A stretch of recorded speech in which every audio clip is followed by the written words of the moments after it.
For time today, I would like to come before you with this particular thought.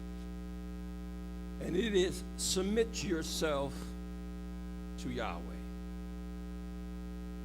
To submit yourself to Yahweh. Yahweh is not talking to unbelievers, but he is talking to the people of God, his people, because he wants his people to get on board with what he is doing. So many times we are so preoccupied with ourselves and what we do. But I believe that our God is asking his people to get on board with him, to see things his way, and then to do things his way as well. From a worldview,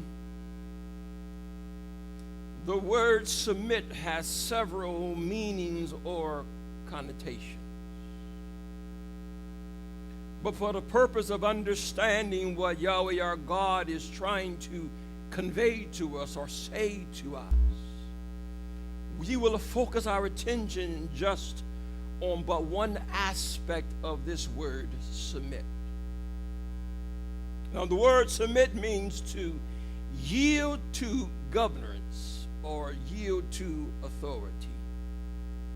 To yield oneself to the authority or to the will of another.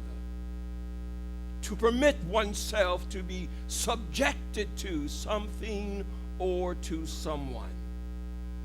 To defer to or to consent to abide by the opinion or the authority of another. To submit to. We all must submit to something or to someone. But are you willing? That's the question. Are you willing to submit?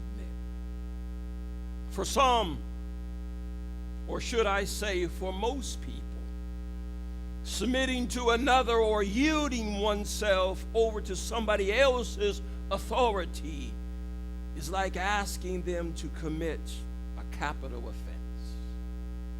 In other words, people don't want to submit.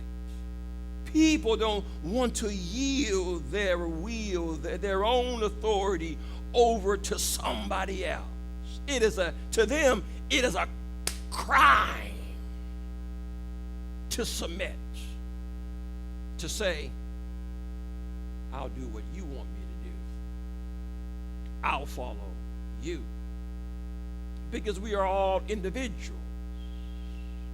We all have our own, in a sense, sphere of authority. We govern ourselves. You know, women now, they govern their bodies according to the world standards. If they're pregnant, then they have a right to get rid of that baby. Baby has no rights. The father has no rights. But the woman has complete authority over her body. She can do with her body as she wills. So if she wants to get an abortion, she has the right to do that. Most people, as I said, refuses or resist to submitting to another. People today simply do not like being told what to do. You know how it is. We say, don't you tell me what to do. Wives say that all the time to husbands. Ah! Children sometimes say that to parents. Don't you tell me what to do. They don't want to be told what to do, when to do it, or how they are to do it. People generally hate being bossed around. And I must confess, I don't like it either. I don't. I don't like being bossed around. But because I'm married, I have to get used to it. No, just kidding. Ah! My wife didn't hear that, did she? But most most people don't enjoy, don't like being bossed around. Those who work, those who are employees don't like supervisors or managers looking over their shoulder to make sure that the work is being done properly.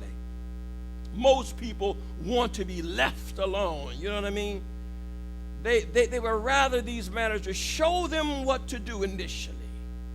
Tell me how to do the job, but then go away so that I can do the job. We don't like managers or employee or supervisors looking over our shoulders, micromanaging us, making sure that every single thing is done properly. Am I right? We don't like bosses like that. We don't like supervisors like that. They become an annoyance. And sometimes we bark back, and sometimes we rebel against our supervisors. And then some of us, because we hate it, we are striving now to become supervisors ourselves so that nobody else would tell us what to do. We get to tell somebody else what to do. Especially those supervisors. We're looking to go over their heads so that we can come back and tell them what to do. You know how it is. But also, women these days, because we have this idea about not being or liking being told what to do. I'm just going to talk a little bit about women. Now, I'm not excluding men, but I'm just going to hit one aspect of it. I talked about how employees don't like managers and supervisors telling them what to do. But now I want to just deal with this one aspect about womanhood. So don't you get offended. Thank you. Now, women these days do not see themselves as being the weaker vessel in comparison to a man. This is the way society is thinking now. On the contrary, because of the women's liberation movement, they see themselves as now being equal to or even better now than men. That is, in the workplace and even at home. Women no longer want to flourish in the role as being submissive to the man, but would rather be the one calling the shots or telling others how things will be done.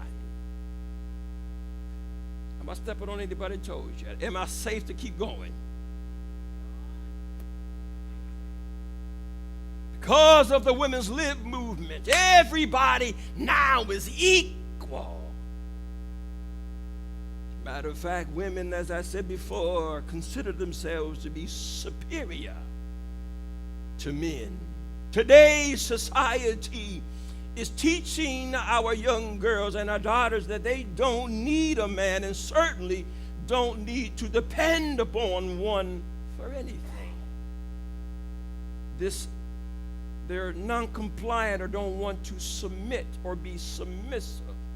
So the world now, because of past abuses of men, I'm not discrediting that, but now they have gone the other way, 360.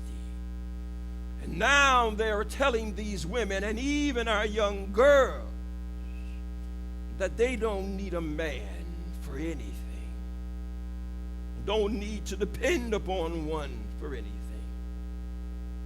They say, why depend upon a man when women can do everything that a man does? Heck, most believe that they can perform a job just as good or even better than a man. You know I'm right. Because of this attitude, the traditional roles of women have been discarded and looked down upon with disdain. You know what I'm talking about. The traditional role of a woman, the traditional role of a wife. If a woman was to say that I want to be a homemaker, shoot, all hell breaks loose. People, women who are professionals look down with disdain. How dare you sully us and our reputation by saying that you simply want to be a homemaker. For example, when women, as I said before, desire to simply be wives and homemakers after graduating from high school or college, they are not only looked down upon, but they are criticized by today's society for wanting this. I remember I was watching the Fox News one day, and this lady was on there and says how she loved being a housewife, and this is what she loved doing, and this is what I think she said she was encouraging her daughters to follow suit as well. And then these professional women derided her, called her all kind of names, because for them, being a housewife, being a mother of a household is degrading to them. Professionalism is where it is now, baby. Because being a housewife, to them, is a submissive role. One that doesn't have a lot of accolades, or it's not a glamorous position. But they look down upon, this poor woman was criticized up and down. Because this is the attitude of this world today. For them to be viewed as a successful woman, one has to be engaged in the workforce, competing against and being better than a man. One cannot become this by simply managing the home, caring for and educating the children. To submit.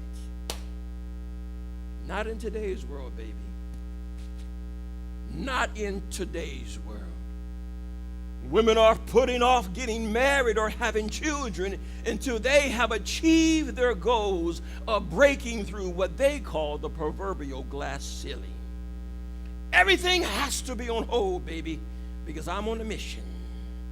I am on a mission to be at the head of this company.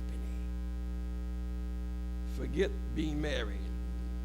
I can enjoy the fruits of being married without being married and being tied down. Children, they're like anchors around my feet. I got to be nimble. I got to be flexible. I got to be able to go out and do. Submissive or submitting. Women become CEOs of large corporations, directors of boards, owners of companies, and leaders even of countries. So they put all of these things on hold to achieve these goals. Because they no longer want to submit. They want to be the ones submitted to. You know how it is. Even though those of us who are married and our wives are there at home.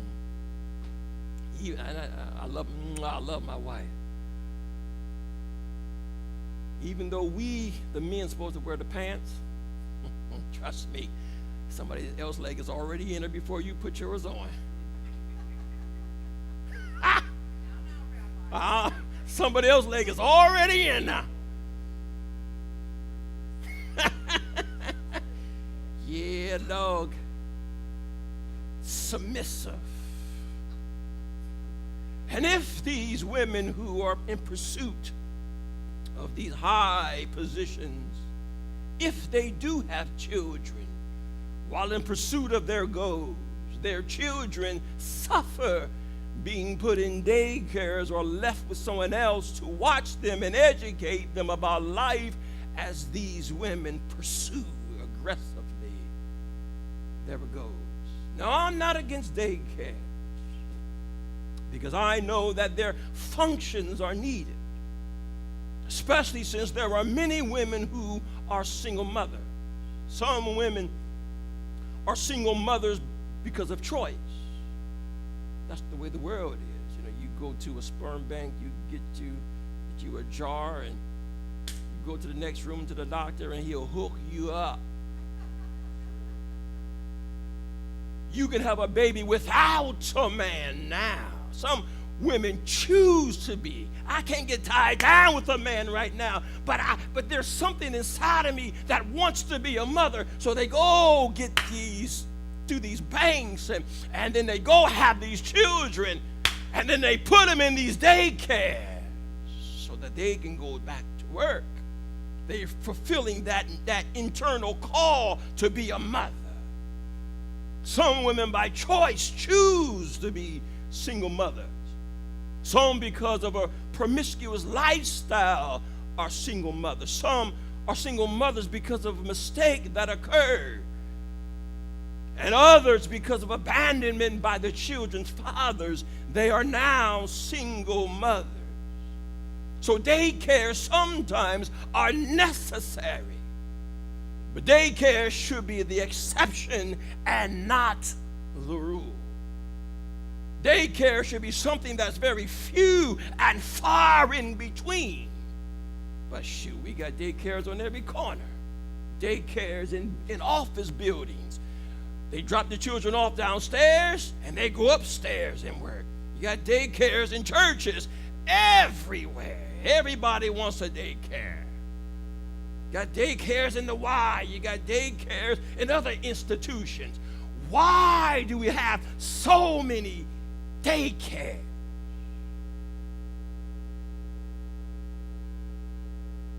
Because we don't want to submit. Again, daycares should be, especially in the community of God, they should be the exception rather than the rule. Women want to prove that they are better than men. They do this by striving to make more money than men, or by working jobs that men traditionally work at. For example, women are now being employed to do manufacturing jobs, truck drivers, working in construction, becoming police officers and firefighters. You know, it used to be policemen and firemen. Now it's strictly firefighters, because there are now women there standing beside you. See, when I worked at the fire department, it's about 95% men. At one time, it was completely all men. But now women women also feel like they have a right to that same position as well. And it causes problems sometimes, because you know how it is with if you ever been maybe like on a football team or been in the service, when you get a group of men together, they do things. Listen to me. I'm just trying to say, when men are together, they're a little looser. They're a little more casual. I don't know how I can say that right. Maybe I'm not saying that right. But when you put a woman into that mix, it causes problems. See, because at the fire department, we slept in a huge open bay. So everybody slept in the same room. Here you are, and next thing you know, you're sleeping right next to a woman in her bed. I'm trying to say, this is how it is. This is how, when I worked at the fire department, this is how it was. We all slept in the same room. Some men, hear me now, some men strip down to their skivvies, or strip down just to their underwear and sleep. And so then you got the problem of you being that way, and then this woman being right there beside you. Causes problems. Why? Because, be honest, a man and woman who are not married should not be cohabitating in the same area. There are some men, and I've been there, you go to some stations, men walk around, after they get out of the shower, clothesless, going back to their locker or whatnot. Woman better be careful. They may see something, maybe they do want to see it. Maybe they shouldn't be careful. But this is just how it is. It's a lax and loose atmosphere. But now, because of this women's lip thing, where women think they're equal to men, they are now invading that same environment as men. Women, as I said, wanting to be police officers and firefighters. And even some running for political office. Now, I'm not saying that women shouldn't work, especially if they are single. Necessity sometimes demands that women work outside the home. But I ask you, brothers and sisters, at what cost? At what cost? No, don't think that this mindset is exclusive to the world. Because this is what the world does. This is the attitude and the mindset of the world. The women is equal 50-50 with the men. What the men can do, the women can do. The jobs that the men can work at, the women can work at. What man strives to achieve, the woman can do the same thing. Or matter of fact, they can do it better. This is the way the world thinks. This is the way the world is teaching their girls and their young daughters. You don't need a man. You can be better than a man. Oh, yeah. You don't need a husband. You get hooked up down at the deli. You get hooked up with all of these dating things. You don't got to marry anybody. Get hooked up, enjoy yourself, and be free. But don't think that this attitude keeps itself bound in the world. Even this same spirit has pushed itself, or might I say, have been invited into the house of the living God. More and more believing women are now being employed outside the home in pursuit of career, rather than doing what is traditional to women. There was a time when believing women, in order to assist their husbands, hear me now, would work from home doing what they could to help, while at the same time not neglecting the home. Read Proverbs 31 about the virtuous woman, and how she was praised, and how she brought honor to Yahweh, her husband, her children, and was known for her efforts by the community at large because of what she did to help.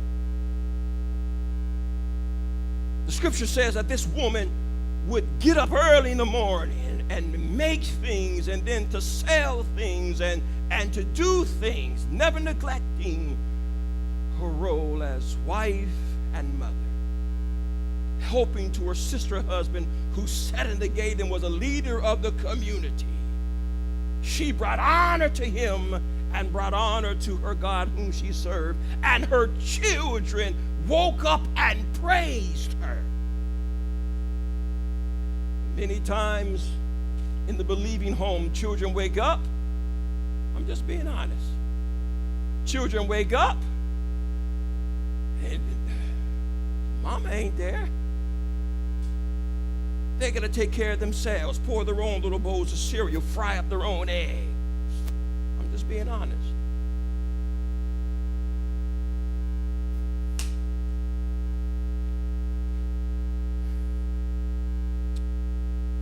We are no longer, as a people, or God's people, guiding and instructing our daughters to become wonderful wives, excellent homemakers, and teachers of children, but rather we are encouraging them to pursue other career paths. That's what we are doing. Motherhood and things like that take a back seat. Teaching our children, teaching our daughters, and even some of our men, teaching them how to to cook and to be a good wife and to be a good mother or even to be a good husband. That's taking a back seat to you becoming a professional.